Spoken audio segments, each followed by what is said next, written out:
बोलो। सर आपने बोला नोट्स भेजने तो मैंने भेज दिया सर को। हाँ देखिए, मैंने देख लूंगा मैं। ओके। ठीक है, देख लूंगा बेटा। अभी अभी सर ने भेजी है मुझे, देखी नहीं मैंने, देख लूंगा। ठीक है।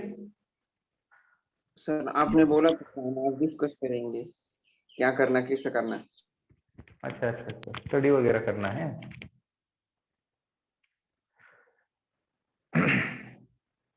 देखो,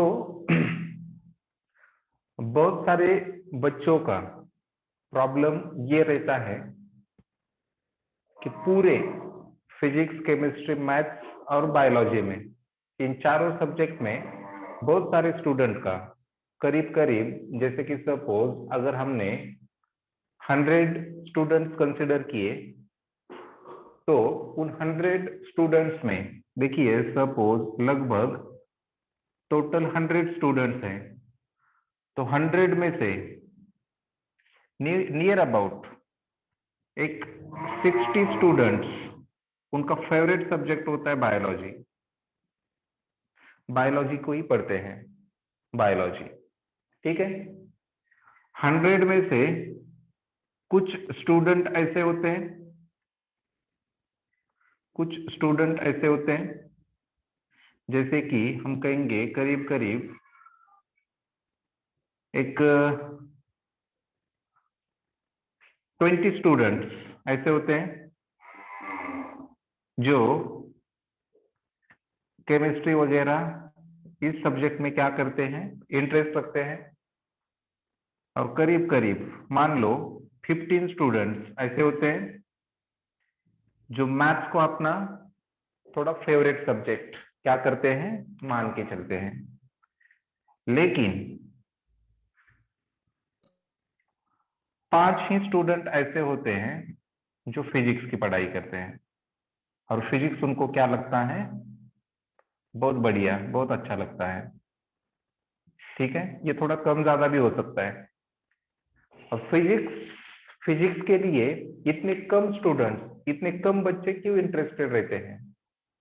फिजिक्स का स्टडी, फिजिक्स का पढ़ाई उतना मन लगा के ये बच्चे क्यों नहीं करते जितना वो बायोलॉजी या फिर और कोई सब्जेक्ट क्या करते हैं, लर्न करते हैं, सीखते हैं। तो फिजिक्स में क्या है ना, फिजिक्स में आपको कॉन्सेप्ट समझना बहुत जरूरी है। कॉन्सेप्ट, कॉन्सेप्ट में क्या है। ठीक है। Second thing is that, okay okay ठीक है, ठीक है। तो कॉन्सेप्ट, सबसे पहली बात तो कॉन्सेप्ट समझना बहुत जरूरी है। और कॉन्सेप्ट समझने के लिए आपको जो कुछ, देखिए, फर्स्ट आपको कोई भी सब्जेक्ट अगर अच्छे से करना है ना, तो मैं आपको यहाँ पे कुछ टिप्स बताऊंगा। थोड़ा टाइम लूंगा आपका, चलेगा? Yes sir. ठीक है, किसी भी सब्जेक्ट के लिए सबसे पहले तो कॉन्सेप्ट को समझो,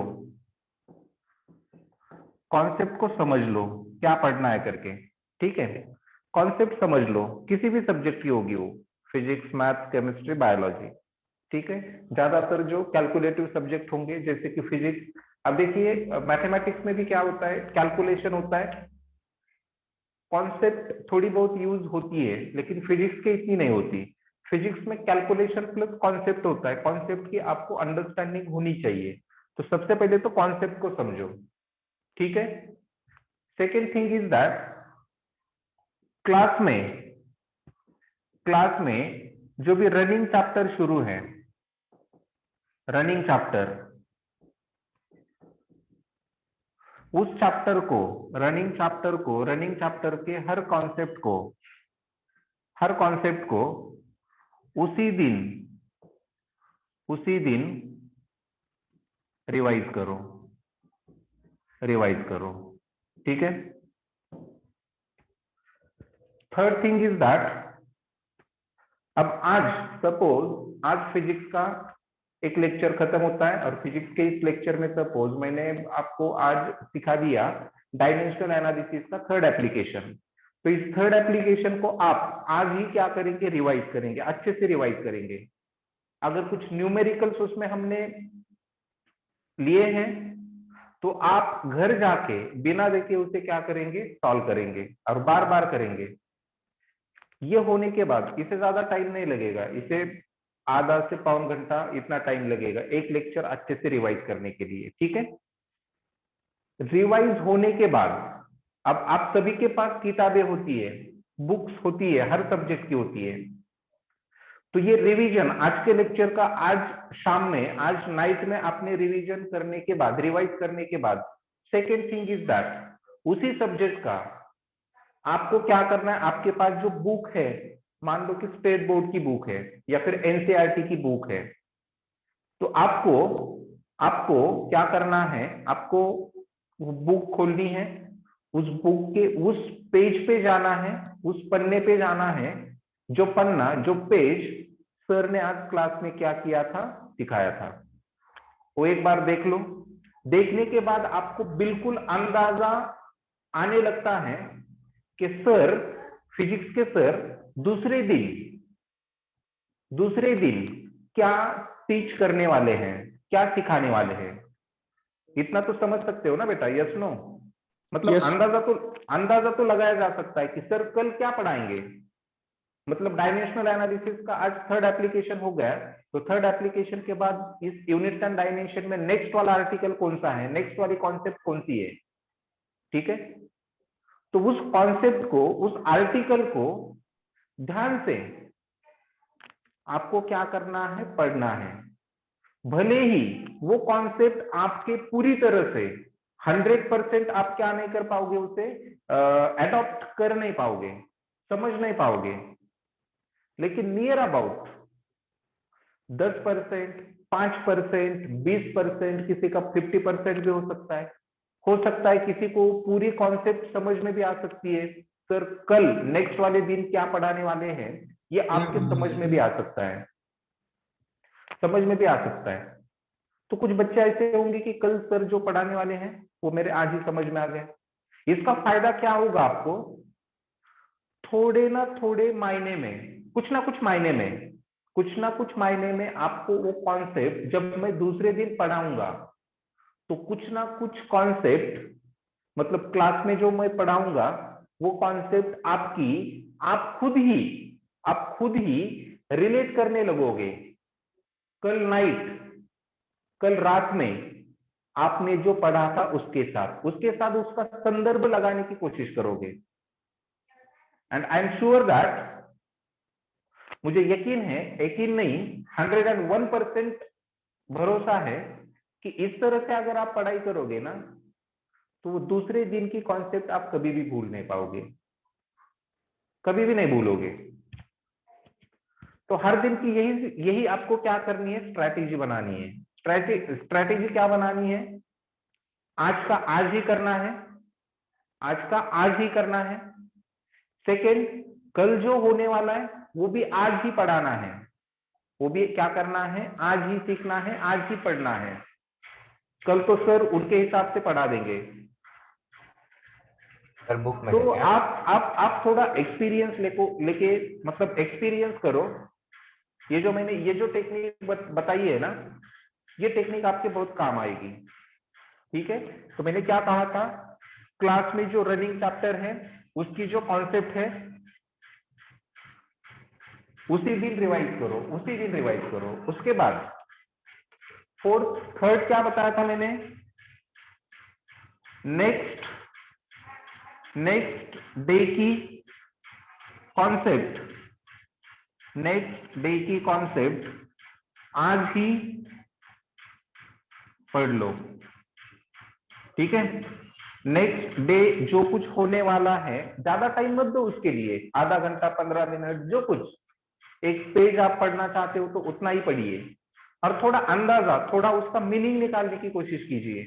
आप आपके लेवल पे बहुत बढ़िया तरह से आपके समझ में आने लगा कि क्या चल रहा है क्लास में। फिजिक्स के लिए तो आपको ऐसा ही करना होगा बेटा, हर रोज की पढ़ाई हर रोज, कल जो होने वाला है वो आज ही पढ़ेंगे। वो बात अलग है कि वो समझ में आएगी, समझ में आ रहा है तो बहुत वेल एंड गुड, अगर नहीं समझ में आ रहा तो कोई बात नहीं, आपको सिर्फ इतना तो पता चलेगा कि यार कल मैंने ये कुछ तो भी सुना था, ऐसा कुछ सुना था। ठीक है, तो नेक्स्ट डे की कॉन्सेप्ट आज ही पढ़ लो, आज ही पढ़ लो। फोर्थ, पढ़ते समय रट्टा मत मारो,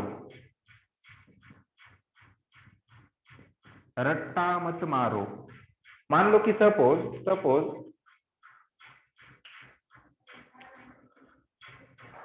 मान लो, रट्टा मत मारो। सपोज, अगर सपोज मैंने कहा कि इस संडे हमारी फिजिक्स की यूनिट टेस्ट होने वाली है, इस संडे फिजिक्स की यूनिट टेस्ट होने वाली है, और यूनिट टेस्ट के लिए सिलेबस ये है, मंडे से लेके फ्राइडे तक जितने भी लेक्चर हमने, जितनी भी कॉन्सेप्ट हमने डिस्कस की हैं, उसके ऊपर ये संडे की टेस्ट का क्या होगा, सिलेबस होगा। आप सभी को मैंने 8 दिन पहले ही बता दिया। मैक्सिमम 75% बच्चे, मैक्सिमम 75% से ज्यादा भी कहेंगे हम, मैक्सिमम 75% बच्चे क्या करते हैं, ठीक है, और 5-6 दिन है तो फ्राइडे से स्टडी करना शुरू करेंगे, सैटरडे में देखेंगे, सैटरडे में फुल नाइट स्टडी करेंगे, वन नाइट फाइट करेंगे, वन नाइट फाइट करेंगे, और संडे का पेपर दे देंगे। अब इसमें क्या होता है ना कि ज्यादातर बच्चे ये किताब लेते हैं फिजिक्स की, ठीक है, ऐसी कुछ किताब वगैरह लेंगे,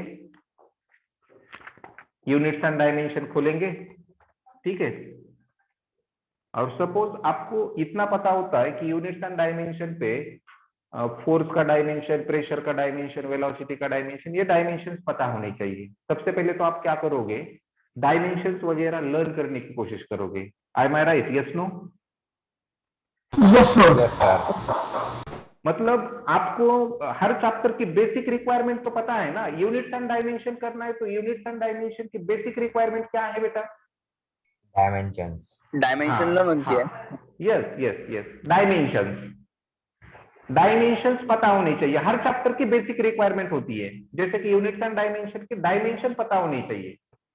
तो आप क्या करोगे, ठीक है, संडे के टेस्ट के लिए नहीं, आपको एनडीए के फाइनल पेपर के लिए प्रिपरेशन करना है, ठीक है, एक आध महीने पे आपकी एनडीए की एग्जाम है, तो आप कहेंगे चलो यूनिट्स एंड डायमेंशन से शुरू करेंगे। यूनिट्स एंड डायमेंशन हमें 11th के मतलब फर्स्ट कुछ दिनों में हुआ था, तो हम यूनिट्स एंड डायमेंशन लेंगे, तो एट दैट टाइम भी, उस समय में भी हम क्या करेंगे, यूनिट्स एंड डायमेंशन निकालेंगे और डायमेंशन से शुरुआत करेंगे। आई एम आई राइट?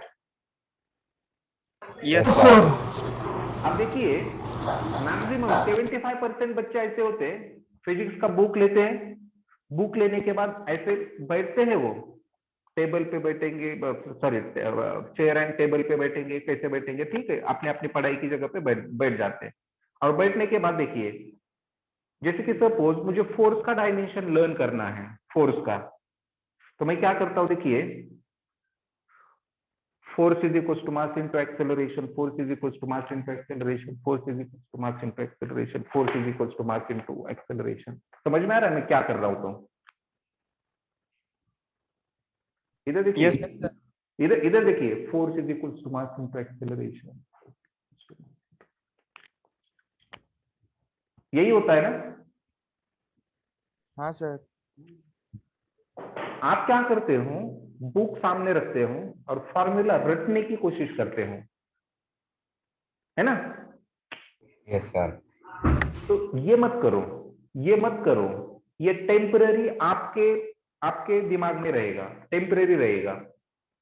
परमानेंटली रहने के लिए, परमानेंटली रहने के लिए आपको रट्टा मारने की जरूरत नहीं है। रट्टा मत मारो, मगअप मत करो, लाइक दिस, ट्याव ट्याव ट्याव ट्याव ट्याव ट्याव ट्याव। ऐसा मत करो, ये बहुत गलत है। तो आप कहेंगे क्या करना चाहिए, तो स्टडी का मतलब, study is equals to recalling process, study is equals to recalling process, remember that, study is not equals to रट्टा, study is not equals to रट्टा, कभी नहीं सुधरोगे। Study is equals to recalling, study is equals to recalling process, recalling process, recall करो, study मत करो। और इस रिकॉलिंग प्रोसेस के लिए आपको दो चीजें लगेगी, दो चीजें लगेगी, एक पेन और एक blank paper, blank paper. Study is not equal to रट्टा, रट्टे से काम नहीं चलेगा। कितना पढ़ोगे और कितना रट्टा मारोगे, ऐसे तो एग्जाम में आपके जो मार्क्स होंगे वो बहुत कम आएंगे, आपके रिजल्ट भी नहीं आएंगे। तो स्टडी का मतलब रिकॉलिंग, रिकॉलिंग का मतलब आप बोलेंगे कि रिकॉल कैसे करना है। तो सपोज अगर मैं कल के लेक्चर की बात करूं, कल जो हमने पढ़ा था कल, ठीक है, तो पूरे लेक्चर्स मेरे खत्म होते हैं दिन भर के 4-5 लेक्चर।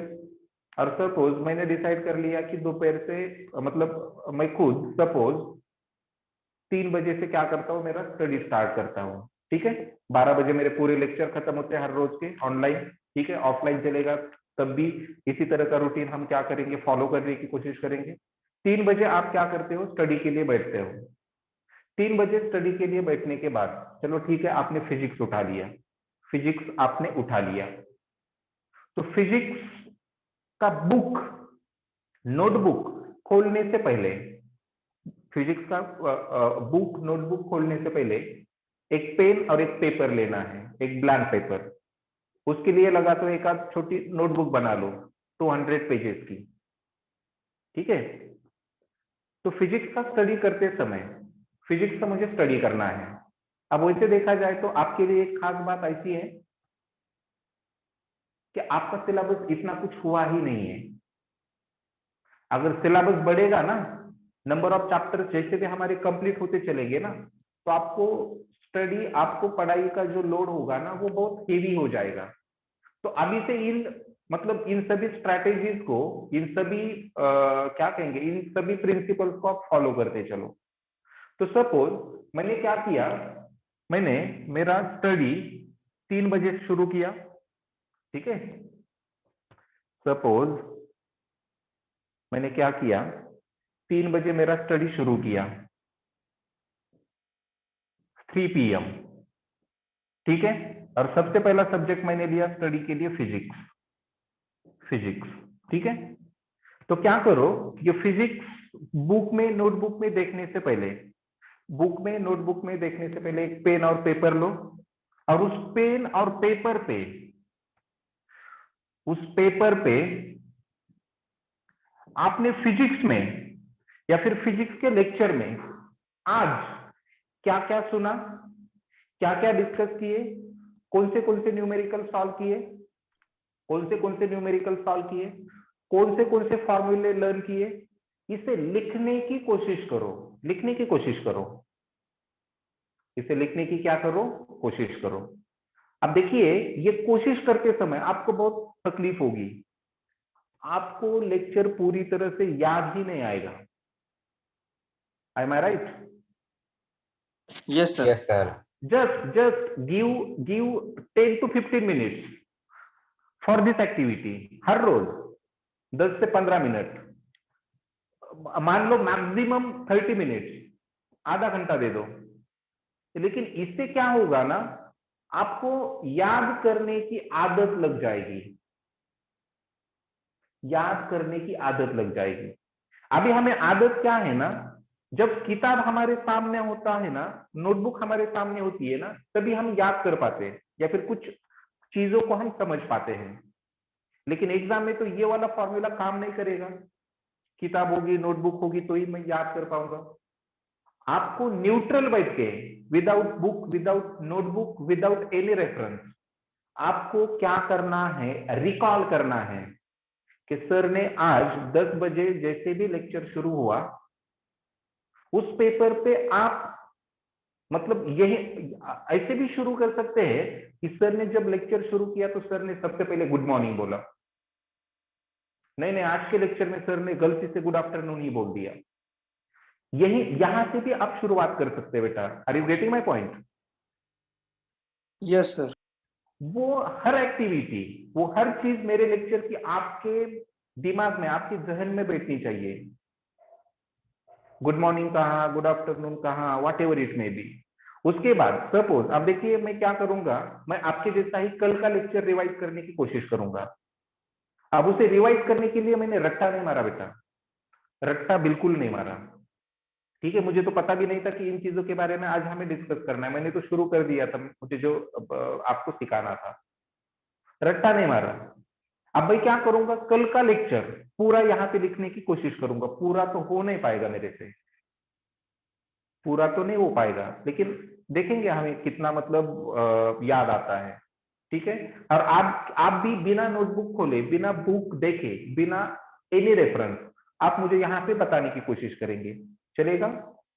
आपको बोर तो नहीं हो रहा बेटा? नहीं सर, नहीं हो रहा।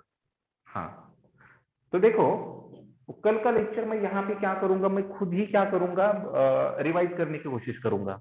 आई थिंक कल के लेक्चर में हमने डायमेंशनल एनालिसिस का सेकेंड एप्लीकेशन देखा था, डायमेंशनल एनालिसिस।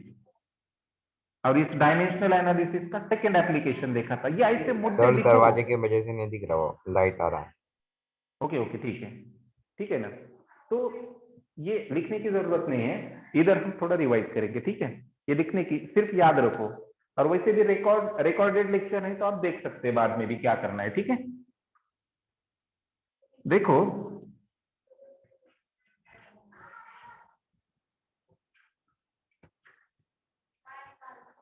कल का लेक्चर रिवाइज कर रहे हैं हम, ठीक है? देखो कल के लेक्चर में सबसे पहले तो सर ने कहा डायमेंशनल एनालिसिस, डायमेंशनल एनालिसिस, और इस डायमेंशनल एनालिसिस का सेकेंड एप्लीकेशन हमने डिस्कस किया था। सेकेंड एप्लीकेशन में होता क्या है, तो सेकेंड एप्लीकेशन में अगर इंग्लिश में आता है तो इंग्लिश में लिखो, हिंदी में आता है तो हिंदी में लिखो, मराठी में आता है तो मराठी में लिखो। सिर्फ समझना चाहिए, ऐसा कुछ कंपलसरी नहीं है कि रिवाइज करेंगे, रिकॉल करेंगे तो बहुत अच्छी तरह से इंग्लिश आनी चाहिए, ग्रामेटिकल मिस्टेक वगैरह नहीं होनी चाहिए, नो। तो सेकेंड एप्लीकेशन में हम क्या करते हैं, तो सेकेंड एप्लीकेशन में हम रिलेशन फाइंड करते हैं, रिलेशनशिप को फाइंड आउट करते हैं, ठीक है? उसमें जैसे कि सपोज हमने बहुत सारे एग्जाम्पल भी क्या किए थे, डिस्कस किए थे, बहुत सारे एग्जाम्पल्स हमने डिस्कस किए थे। जैसे कि सपोज एग्जाम्पल में क्या लिया था, फर्स्ट एग्जाम्पल कुछ लिया था, याद करने की कोशिश करो यार, फर्स्ट एग्जाम्पल क्या लिया था, क्या लिया था, क्या लिया था, है ना? क्या लिया था, बोलो। रैंडमली याद Sir, करो, कुछ भी। EL square G2N5. Kinetic energy कुछ तो भी लिया था, फिर बाद में ऐसा कुछ इक्वेशन लिया था, E L L raise to 5 acceleration due to gravity. ऐसा कुछ तो भी लिया था, ठीक है? ऐसा कुछ इक्वेशन, गलत होने दो, गलत होने दो, कोई बात नहीं, ठीक है? E L square G raise to 2 M raise to 5 ऐसा कुछ था, है ना? उसके बाद I think v is equal to कुछ तो भी लिया था हमने, सॉरी टाइम पीरियड का एक इक्वेशन निकाला था, t is equal to under root L by G, है ना? ऐसा कुछ था। देखो मुझे भी ठीक से याद नहीं आ रहा कल क्या हम पढ़ रहे थे। Are you getting my point? Are you getting? Yes sir. Permittivity, हाँ हाँ। तो ये ऐसे ऐसे मुद्दे आपको क्या करने हैं, 10-15 मिनट में याद करने की कोशिश करनी है। और एक बार आपने आपको मतलब आपको एक बार फील हुआ ना कि यार ठीक है, इससे ज्यादा मैं याद नहीं कर सकता, इससे ज्यादा मैं याद नहीं कर सकता, तो बाद में आपको क्लास की नोटबुक की वो पेज खोलनी है जो आज हमने डिस्कस की थी, और उसमें देखना है यार ये डिस्कस किया था, ये लिख लिया, ये डिस्कस किया था, ये लिख लिया। एक बार आप बेटा ट्राई करो, मैं जैसे कह रहा हूं, बहुत आपको फर्क दिखेगा आपकी मतलब इससे पहले की जिस तरह से आप स्टडी कर रहे थे उसमें, और आज के स्टडी में, आज के आपके पढ़ाई में। ये करो आप। और जब भी टाइम मिलता है ना, जब भी टाइम मिलता है तो सोचने लगो, सोचने लगो। देखिए इधर मैं आपको एक बात बताता हूं, आपका इस पूरे 2 साल में मैं आप लोगों को सिर्फ मेरे सब्जेक्ट के बारे में बता रहा हूं, तो आपका खाना भी फिजिक्स होना चाहिए, पीना भी फिजिक्स होना चाहिए, सोचना भी फिजिक्स होना चाहिए, चलना भी फिजिक्स होना चाहिए, मारना भी फिजिक्स होना चाहिए, लेटना भी फिजिक्स होना चाहिए, उठना भी फिजिक्स होना चाहिए। आपके हर चीज में फिजिक्स होना चाहिए। Are you getting my point? Understand sir, yes. मतलब आपको जब भी समय मिलेगा ना, जब भी समय मिलेगा, अब देखिए सपोज हम ऐसे ही कहीं पे खड़े हैं, ठीक है, बैठे हुए हैं, किसी चीज का हम इंतजार कर रहे हैं, तो उस टाइम पे भी आपको रिकॉल करते आना चाहिए। चलो यार फिजिक्स का कुछ रिकॉल करके देखते हैं। सपोज आप किसी शॉप पे जाते हो और शॉप पे बहुत ज्यादा भीड़ होती है और आपको वेट करना पड़ता है 5-10 मिनट, तो थोड़ा साइड में आ जाओ और खुद ही मतलब सोचने लगो फिजिक्स पे यूनिट्स एंड डायमेंशन में। चलो फोर्स का डायमेंशन मुझे यहाँ पे आ रहा है क्या? L1 m1 t minus 2, yes. Pressure का आ रहा है क्या? L-1 m1 t minus 2, yes. Momentum का आ रहा है क्या? लीनियर मोमेंटम का, yes. L1 m1 t minus 2। कोई ऐसा भी रिवाइज कर सकता है यार, यूनिट्स एंड डायमेंशन के सर ने कितने एप्लीकेशन बताए थे? 3। उसमें एक देखा हमने करेक्टनेस का, उसमें प्रिंसिपल ऑफ होमोजेनिटी होता है, उसमें कुछ सेम चीज में सेम चीज ऐड होती है, सेम में से सेम सब्ट्रैक्ट होती है। सेकंड एप्लीकेशन कुछ रिलेशनशिप का था। तो आपकी सोच फिजिक्स ही होनी चाहिए। आपकी सोच क्या होनी चाहिए? फिजिक्स ही होनी चाहिए। Are you getting? Yes sir. Yes, sir. अगर अगर अगर आपने सचिन तेंदुलकर की अगर बायोग्राफी अगर पढ़ी होगी ना, सचिन तेंदुलकर, पता है आपको? Yes, sir. Yes sir, yes sir. Sachin को एक सवाल किया था एक इंटरव्यू में, एक सवाल किया था एक इंटरव्यू में कि आप मतलब दुनिया के इतने महान प्लेयर कैसे हैं? मतलब कैसे आपने ये सभी रिकॉर्ड्स आपके आपके ऊपर, आपके नाम के ऊपर बना दिए? इसका राज क्या है? इसका रहस्य क्या है? इसका सीक्रेट क्या है? तो सचिन तेंदुलकर ने एक जवाब दिया था कि मैं हर रोज सुबह 6 बजे कहीं पे भी रहूं, कहीं पे भी, घर पे, किसी बाहर देश में, किसी टूर्नामेंट के मतलब रिगार्डिंग विद टूर्नामेंट, कहीं बाहर हूं, घर पे हूं, तो हर रोज 6 बजे मैं खुद ग्राउंड पे रहता हूं। 6 बजे हर रोज। और ग्राउंड पे जाके जब तक मैं 500 बॉल्स, 500 बॉल्स खुद ही फेस नहीं करता, खुद ही क्या नहीं करता? फेस नहीं करता। 500 बॉल खुद ही जब तक मैं खेल नहीं लेता ना, तब तक मैं क्या नहीं करता? घर पे या फिर बाकी दूसरे कामों की शुरुआत नहीं करता, बाकी दूसरे कामों की शुरुआत नहीं करता। हर रोज कितने बजे? 6 बजे। और कितने कितने बॉल? 500 बॉल। ये उनकी रूटीन है।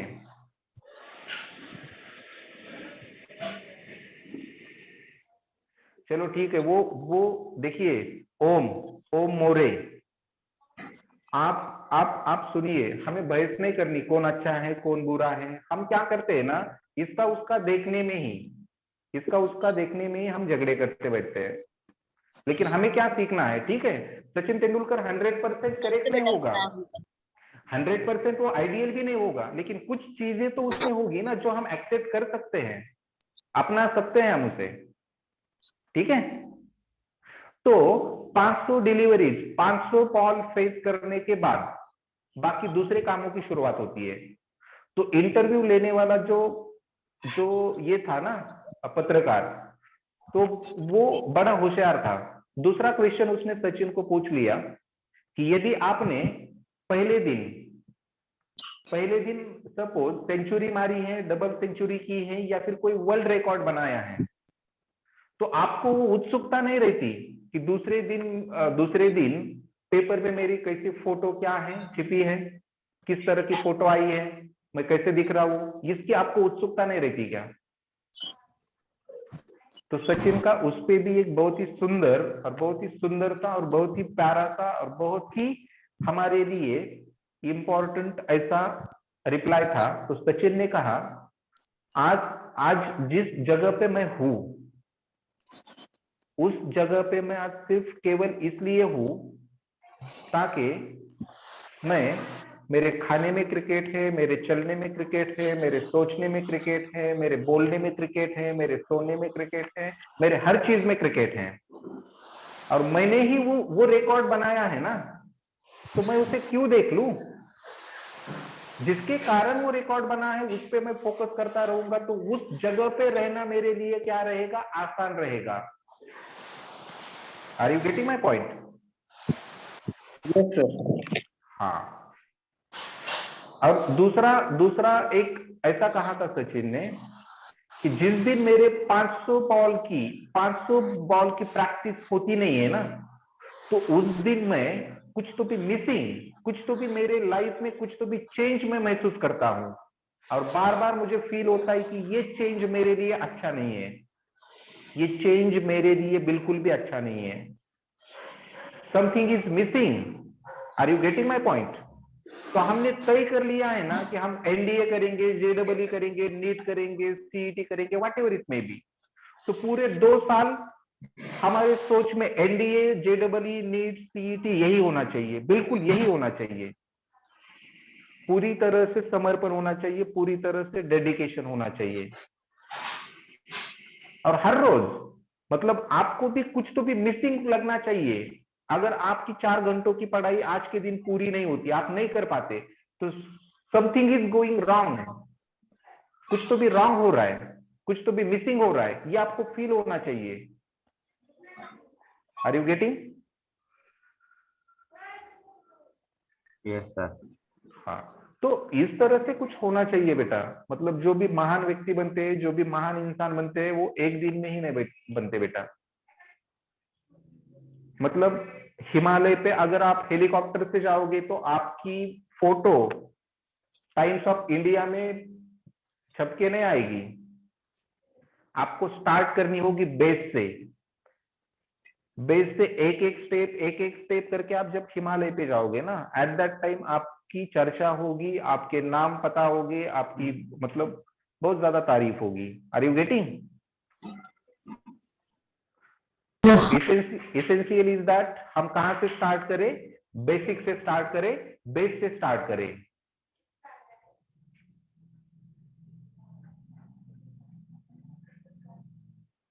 तो लगातार जितने भी महान व्यक्ति है ना, वो सभी महान व्यक्ति लगातार कोशिशों का ही नतीजा होते हैं। एक दिन में कोई महान नहीं बनता, एक दिन में कोई क्या कहेंगे, उसकी सक्सेस को, उसने जो गोल डिसाइड किया है उसे नहीं ये करेगा, हासिल नहीं करेगा। तो बार बार कोशिश करनी पड़ेगी। ठीक है, फिर कोई बात नहीं, आपको इतना ही बताना था। आप हर रोज का स्टडी हर रोज करो, रिकॉल करने की कोशिश करो, रट्टा मत मारो।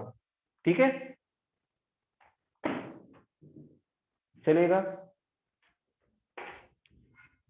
चलो, और किसी को कुछ डाउट्स वगैरह है पूछ सकते हैं।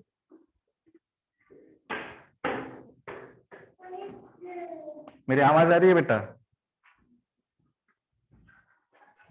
Yes no? Yes sir, yes sir, yes sir. ठीक है। अब आज का लेक्चर जब आप स्टडी करने बैठोगे ना, तो आज का लेक्चर आपको पूरी तरह से याद होना चाहिए बेटा, पूरी तरह से याद होना चाहिए। उस 10-15 मिनट में आप लिखेंगे। ठीक है, तो आज हम डिस्कस करेंगे डायमेंशनल एनालिसिस का थर्ड एप्लीकेशन। डायमेंशनल एनालिसिस का थर्ड एप्लीकेशन। आवाज आ रही है मेरी? सर वीडियो अटक गया है। तो वीडियो अटक गया है। ठीक है, आवाज आ रही क्या है हुआ लेकिन। इसे? यस आवाज आ यस रही है। Yes, I will rejoin again.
चलो, अब आवाज आ रही है बेटा? Yes sir. ठीक है। तो थर्ड एप्लीकेशन डायमेंशनल एनालिसिस का जो है कन्वर्जन के ऊपर, कन्वर्जन, ठीक है, conversion, third application and last application of dimensional analysis. Sir video नहीं दिख रहा। क्या नहीं दिख रहा? वीडियो नहीं है ऑन। वीडियो नहीं दिख रहा? अभी दिखा, अभी दिखा। हाँ, या चलो चलो, आई थिंक कुछ नेटवर्क का प्रॉब्लम था। तो कन्वर्जन में हम सबसे पहले तो कुछ बेसिक कन्वर्जन देखेंगे, कुछ बेसिक कन्वर्जन, जिसमें सबसे पहले हम बात करेंगे लेंथ की। लेंथ, लेंथ मतलब एक फंडामेंटल क्वांटिटी होती है जिसका एसआई यूनिट क्या होता है बेटा? Metre, metre. And CGS unit क्या होता है? Centimetre, centimetre. उसके बाद 1 मीटर बराबर 10⁻² सेंटीमीटर, याद रखो, या फिर 100 सेंटीमीटर, ऐसा भी कह सकते हो। 1 मीटर का मतलब 10⁻² सेंटीमीटर। कन्वर्जन हमें बहुत बार लगते हैं बेटा। या फिर 1 सेंटीमीटर बराबर 10⁻² मीटर, ठीक है, याद रखो। 1 मीटर मतलब 10⁻² सेंटीमीटर, या फिर 1 सेंटीमीटर मतलब 10⁻² metre. Are you getting? Yes sir. और 1 मीटर बराबर 10⁻³ मिलीमीटर, 1 मीटर बराबर 10⁻³ मिलीमीटर, या फिर 1 मिलीमीटर बराबर 10⁻³ मीटर, ठीक है, ठीक है। उसके बाद अब ठीक है, जो फाउंडेशन के लेक्चर थे उसमें हमने ये डिस्कस किया था थोड़ा बहुत, लेकिन जो नए स्टूडेंट है उनके लिए थोड़ा रिवाइज करेंगे और आगे बढ़ेंगे, चलेगा? उसके बाद 1 किलोमीटर बराबर 1 किलोमीटर बराबर 10⁻³ मीटर। 1 किलोमीटर मतलब 1000 मीटर, एंड 1 मीटर बराबर 10⁻³ किलोमीटर, ठीक है। इतना याद रखेंगे। लेंथ का मैंने आपको लार्जेस्ट यूनिट के बारे में बताया था। लेंथ का लार्जेस्ट यूनिट, लेंथ का largest unit, yes no? Sir megametre. Exa, exa sir. Sir gigametre. Gigametre? नहीं सर, एक्सामीटर, एक्सामीटर। नहीं नहीं नहीं, सुनो, लेंथ का लार्जेस्ट यूनिट होता है, सर मेगा। सुनो, लेंथ का लार्जेस्ट यूनिट होता है लाइट ईयर। लेंथ का लार्जेस्ट यूनिट होता है light year. Light year is the largest unit of length. Sir light का लार्जेस्ट, स्पेलिंग क्या है? बताता हूं, don't worry. Largest unit of length, length यानी कि डिस्टेंस भी कह सकते हैं। तो डिस्टेंस का लार्जेस्ट यूनिट क्या है? Light year. और लाइट ईयर का मतलब क्या?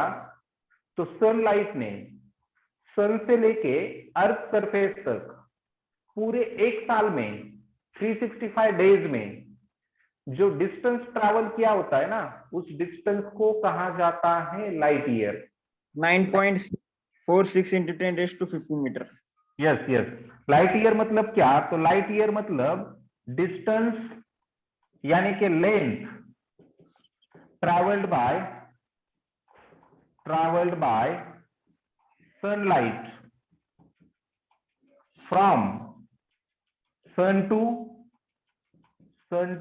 अर्थ in 1 year with a speed of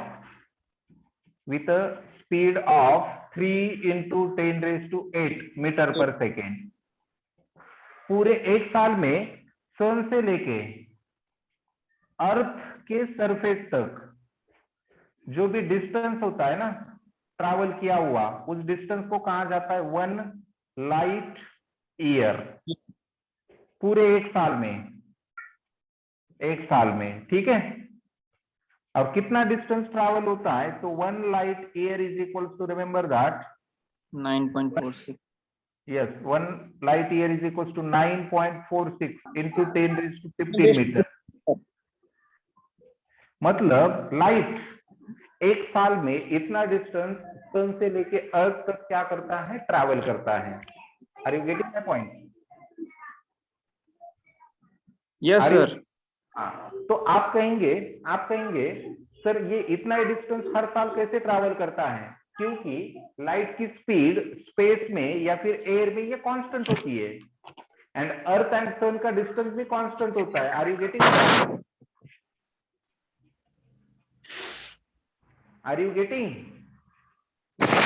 change होता है ना उसका डिस्टेंस। एक light year is equal to 9.46 into 10 raised to 15 metre. क्या होता है?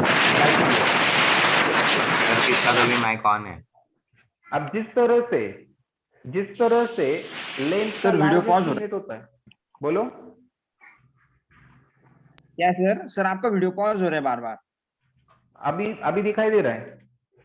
सर बहुत नहीं हो रहा सर, क्लियर सर। ठीक है, जिन्हें कुछ प्रॉब्लम आ रहा है ना, थोड़ा लेफ्ट करके फिर से रिजॉइन करेंगे, ठीक है। तो लेंथ का लार्जेस्ट यूनिट क्या है? Light year. याद रखो, सवाल हो सकता है।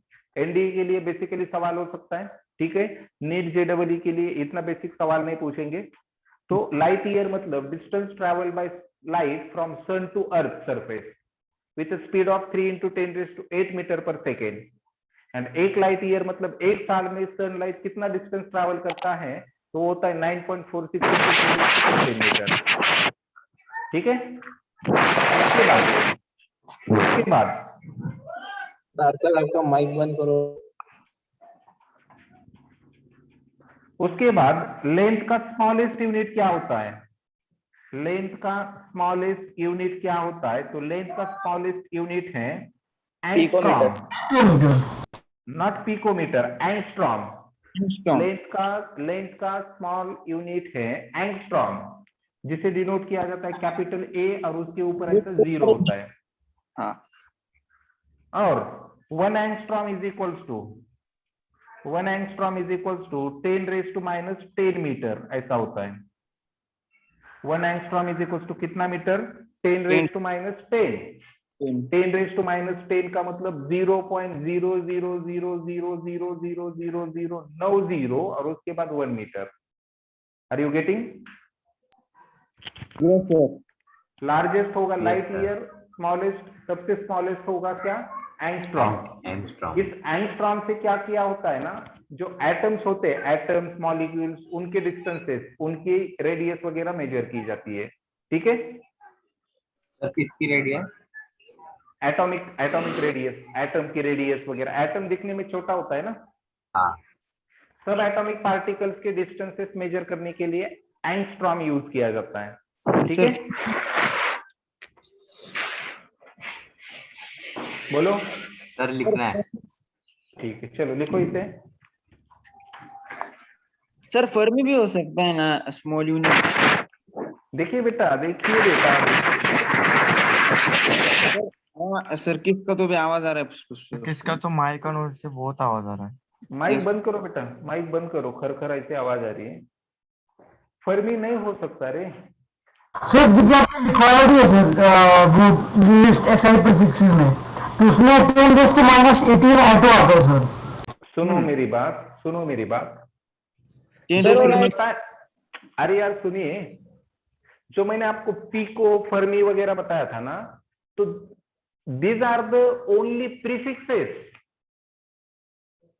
they are not units, they are only prefixes, they are not units। वो सिर्फ prefixes हैं। prefixes मतलब 10 की power. Are you getting? Yes, sir. Get. तो 10 की पावर तो आप कुछ भी लगा सकते हैं। 10⁻⁻100 कहोगे तो वो थोड़ी यूनिट हुआ, वो तो प्रीफिक्स हुआ। प्रीफिक्स अलग, आपका यूनिट अलग। Fermi is not a unit, बराबर फर्मी है इज मतलब। Femto. Fermi is a prefix. Sir, astronomical unit prefix है या फिर unit है? Large क्या क्या distance क्या का? क्या क्या? Astronomical units AU हाँ, वो unit यूनिट है। है, यूनिट हाँ, है वो। okay sir.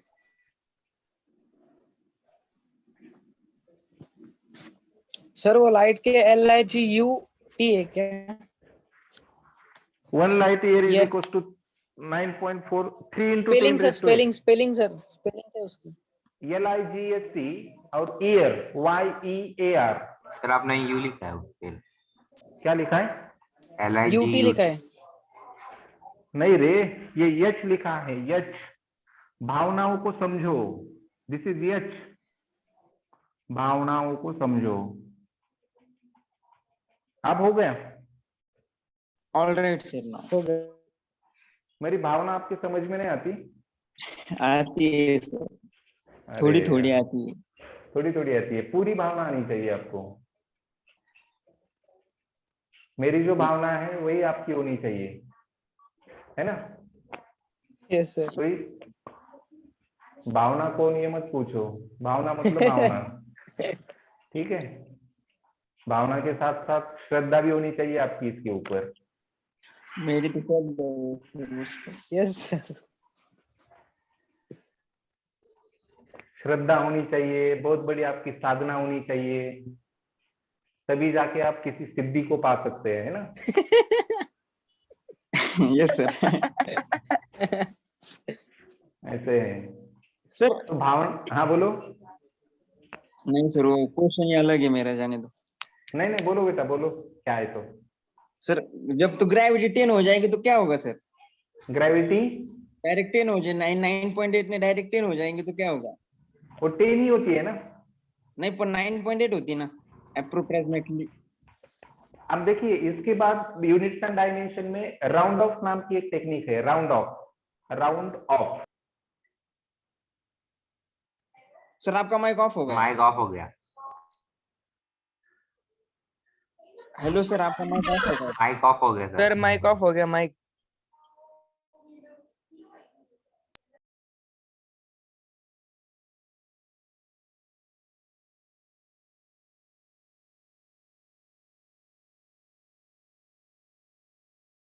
सर माइक बंद है आपका।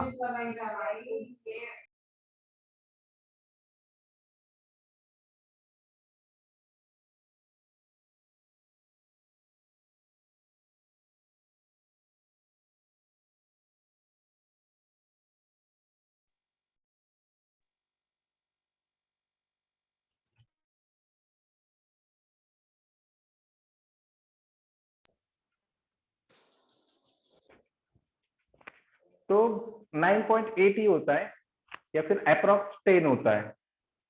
तो वो एक्सेलरेशन ड्यू टू ग्रेविटी किसी चीज का वेट बताने के लिए काम आती है, कितना ग्रेविटेशनल फोर्स लग रहा है। अगर जी बढ़ेगा तो फोर्स बढ़ेगा, यानी कि वेट बढ़ेगा, सिंपली। सर सर हाँ बोलो। सर जब वो सनलाइट अर्थ के वो जो रेडियस में आती है तो उसका हम्म। उसका स्पीड चेंज होता है। नहीं नहीं, स्पीड नहीं चेंज होता। स्पीड वैक्यूम और एयर में वही होता है, स्पीड यही होता है।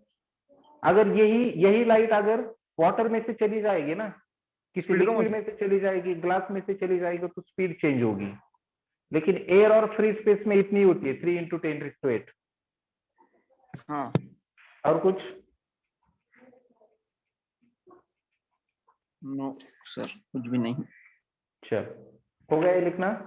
यस सर, हो गया। तो तो देखिए इधर आज का लेक्चर इतना कुछ ठीक है, मतलब as per syllabus point of view हमने कुछ ज्यादा डिस्कस नहीं किया, लेकिन जो भी डिस्कस किया इम्पोर्टेंट था। रिगार्डिंग विथ सिलेबस और आउट ऑफ सिलेबस, ये पूरा आज लिखने की कोशिश करेंगे आप, ठीक है, जब भी स्टडी करने के लिए बैठोगे, और मुझे कल आपका एक्सपीरियंस बताओगे। Okay sir. इसके अलावा आपके कुछ भी डाउट्स होते हैं, कुछ भी रिगार्डिंग विद दिस, स्टडी करनी है, टेंशन आ रहा है, ये नहीं हो पा रहा, ये वो नहीं हो पा रहा, तो आप मुझे कभी भी पूछ सकते हैं बेटा, ठीक है, ऐसा कुछ ये नहीं है। और टेंशन मत लो, और ज्यादातर फिजिक्स के पीछे ही लगो, फिजिक्स समझने की कोशिश करो, बहुत सारी चीजें आपके लिए आसान हो जाएगी। और जल्द ही ऑफलाइन शुरू होने के चांसेस भी हैं। ऑफलाइन शुरू होने के बाद तो इससे भी ज्यादा बहुत अच्छी तरह से हम डिस्कस करेंगे, बहुत मजा आएगा एट दैट टाइम भी, जब आप सामने होंगे, मैं आपके सामने, हमारा लेक्चर चल रहा होगा, ठीक है। तब तक तो ऑनलाइन ही ठीक है, चलेगा। यस सर, चलेगा। तो आज के लेक्चर में इधर ही रुकेंगे, ठीक है। मस्त रहिए, चुस्त रहिए, तंदुरुस्त रहिए और पढ़ाई ठीक है करते सर। रहिए, ठीक है। Bye bye and take care. Yes sir. Yes sir. Bye sir. Bye बेटा। Take care. Have a nice day sir. Yes thank you. Sir. Thank you sir. Thank you.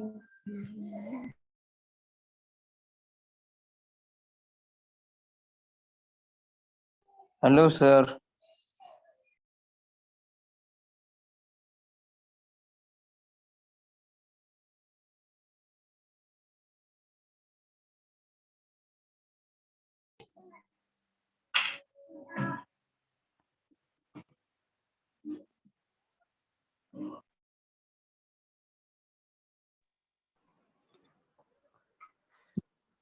आता जे शिकवलं ते कोणत्या लेसन मध्ये?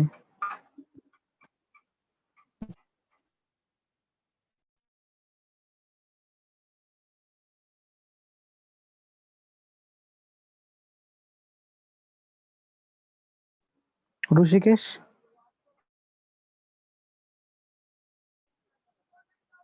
हेलो रिकॉर्डिंग हेलो चालू आहे, ऋषिक. थांब थोडंसं.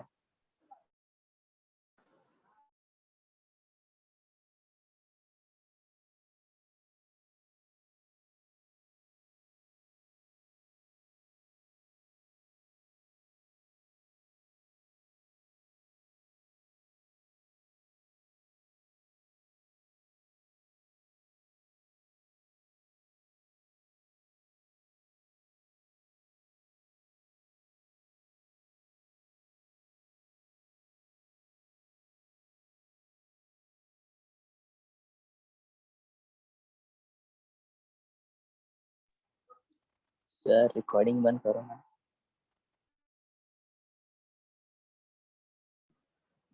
असे झालं ते व्हिडिओ कट करतील तेवढी ऑडिओ.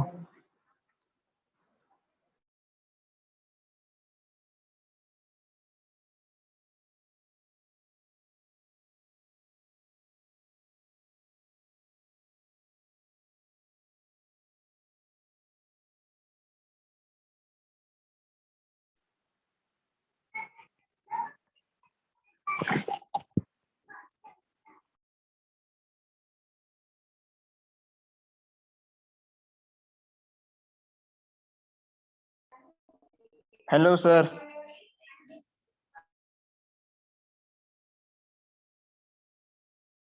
हेलो.